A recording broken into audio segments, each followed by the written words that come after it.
Esse texto, se você for ler ele todo, até o ponto que Jesus encontra depois com o ex-cego, você vai ver como esse texto tem perguntas. Eu acho que é um dos textos que há mais pergunta na Bíblia. É impressionante, é pergunta em cima de pergunta, perguntas com questionamentos, perguntas por curiosidade, vários tipos de perguntas. Aí pergunta. Agora, em todas essas perguntas, Jesus tem a resposta ou ele é a resposta. Amém?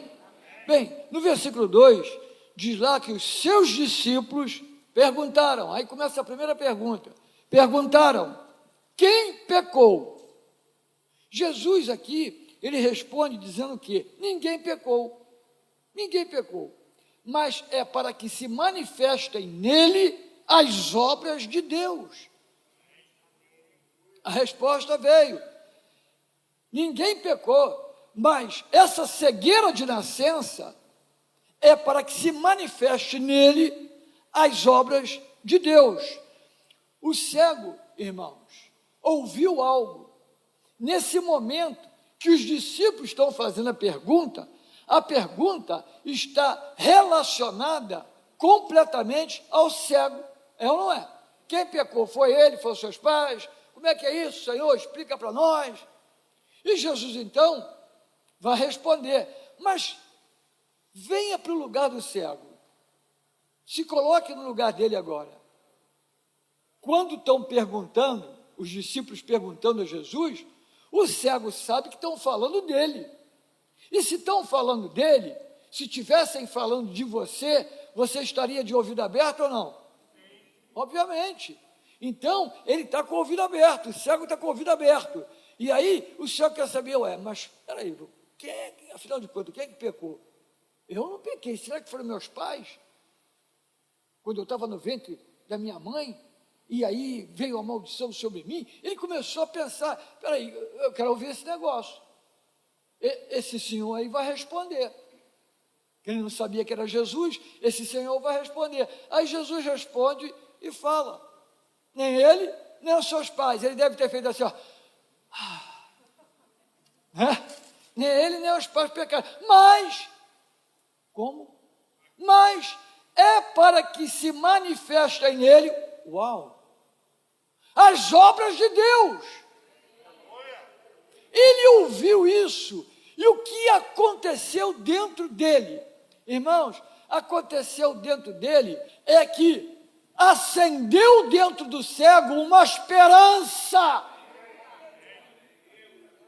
O mundo precisa da palavra esperança, palavras que tragam esperança, palavras que criam dentro de nós uma expectativa de esperança.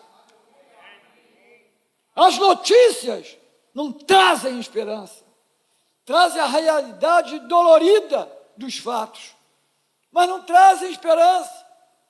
E muitas pessoas não estão aí nem preocupadas de trazer alguma coisa de esperança, não.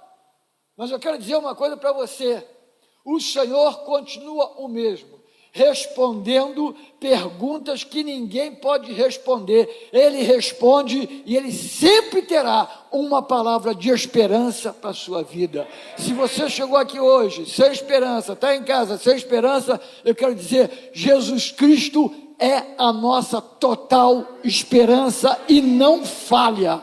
Ele não falha. Amém? O cego começa a se ver diferente.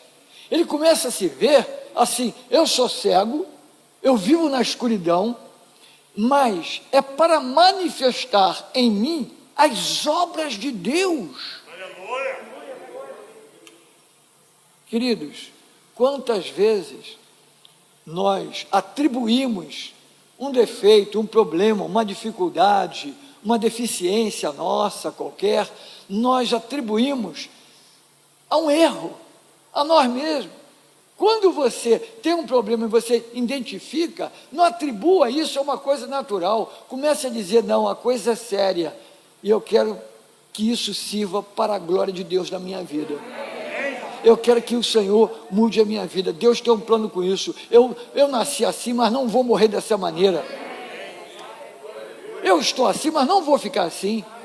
Eu tenho essa mania, mas essa mania vai mudar. E você começa a ter uma esperança, uma expectativa, que até o teu problema vai contribuir para a glória de Deus na sua vida. O cego, ele está em trevas. Um cego de nascença nunca provou da luz. A visão vem pela luz, o reflexo da luz. Ele era desprovido disso. Então o cego, ele vivia em trevas. Agora, Jesus fala uma coisa muito interessante. Uma pergunta, irmãos, feita, olha onde levou Jesus. Uma pergunta feita: quem pecou? Ele pecou, foi para manifestar as obras de Deus. Aí Jesus continua falando. Olha, versículo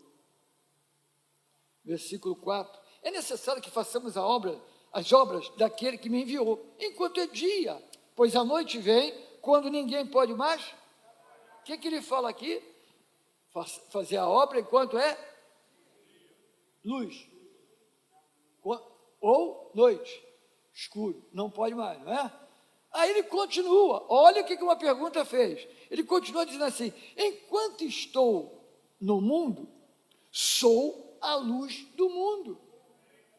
Jesus é a luz do mundo. Você está entendendo que está tudo ligado? Era como se Jesus quisesse dizer: assim como foi feito no início de tudo, eu vou fazer tudo de novo, mas de uma outra maneira na tua vida, porque a tua vida vai falar para as outras vidas, a tua vida vai testemunhar para todo mundo, a tua vida vai falar para essa turma toda aí de fariseus, escriba, religiosos, todos eles vão ter que ver o que está acontecendo aqui. As trevas vão ser vencidas por essa mistura, como foi no início. Tinha terra, tinha água, tinha trevas, mas a luz rompeu. Tem na tua vida trevas, está tendo saliva, água, está tendo terra, e vai vir luz sobre tua vida. Luz sobre sua vida vai raiar. Jesus mudou tudo e se mostrou como a luz. Então houve luz, a luz era boa. Deus falou: a luz é boa. Por que é boa? A luz ali é o Senhor, é Jesus, é o seu Filho. Não é uma luzinha que acendeu, a luz é boa, legal. Não, a luz ali era tudo, já era representação de Jesus, a luz do mundo. Foi ele quem falou: sou a luz do mundo. Então, irmãos, ele deu vida e luz. Amém? A terra não tinha nada. Houve vida, porque teve luz. Tendo luz, tinha vida. Nós também temos luz, que é Ele, vamos ter vida. Estávamos mortos nos nossos delitos. Estávamos mortos por causa do pecado. Mas a luz raiou, nos deu vida. Luz aponta para revelação. Você está no escuro aqui, tudo apagado, é um breu, né? Está tudo apagado, não tem uma luz. Aí você vai e você de repente está indo assim e tal. Aí continua indo, aí alguém acende a luz, pum! Aí quando acende a luz você olha, eu tropecei na caixa, foi isso aqui que eu esbarrei. Você viu tudo. A luz do Senhor, a presença do Senhor em nós, acende, mostra, revela.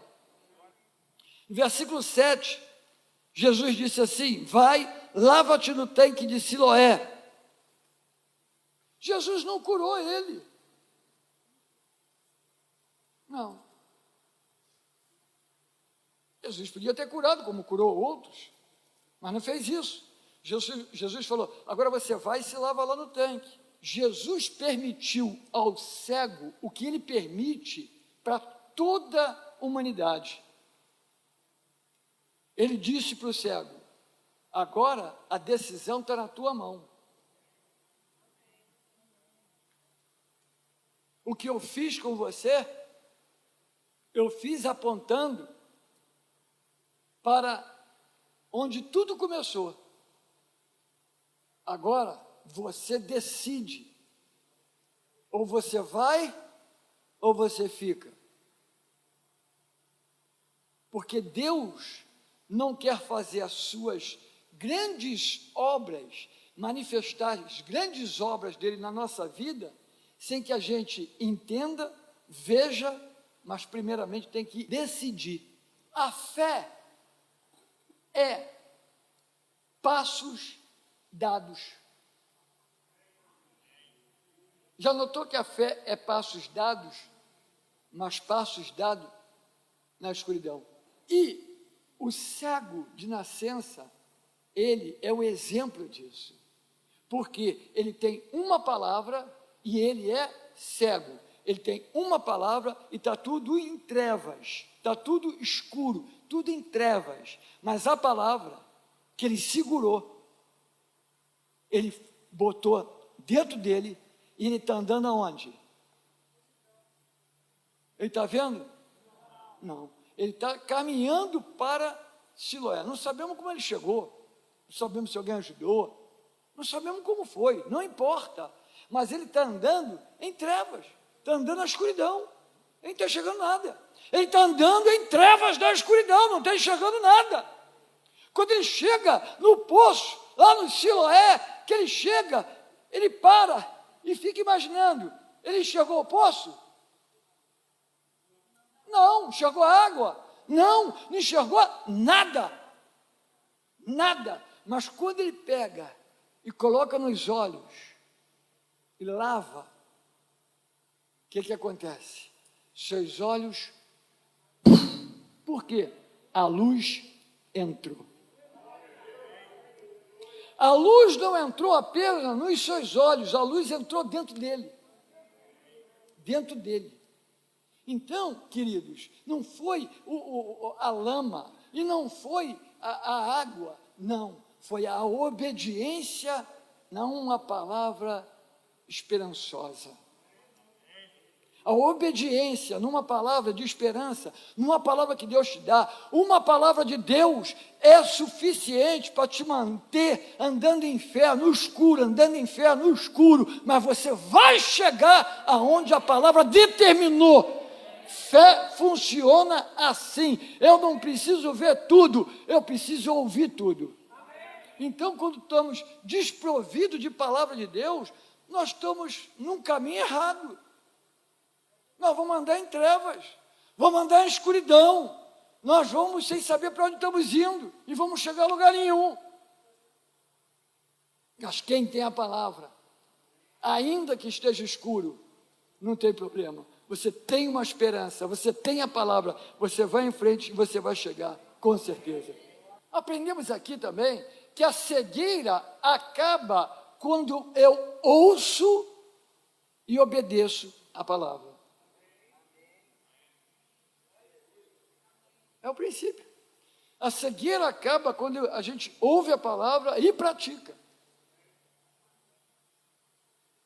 Acho que é Mateus 7, quando fala, né, dos dois, um edificou na rocha, outro edificou na areia, e depois Jesus explica, falando ali, que quem edificou na rocha é o que ouve e pratica a palavra. Ouve e pratica. Quando a gente ouve e pratica a palavra, meu irmão, a cegueira acaba. O cego ouviu, né? Praticou, ele foi até onde Jesus falou? Sim. O que aconteceu? A cegueira acabou. Chegou lá, a cegueira acabou.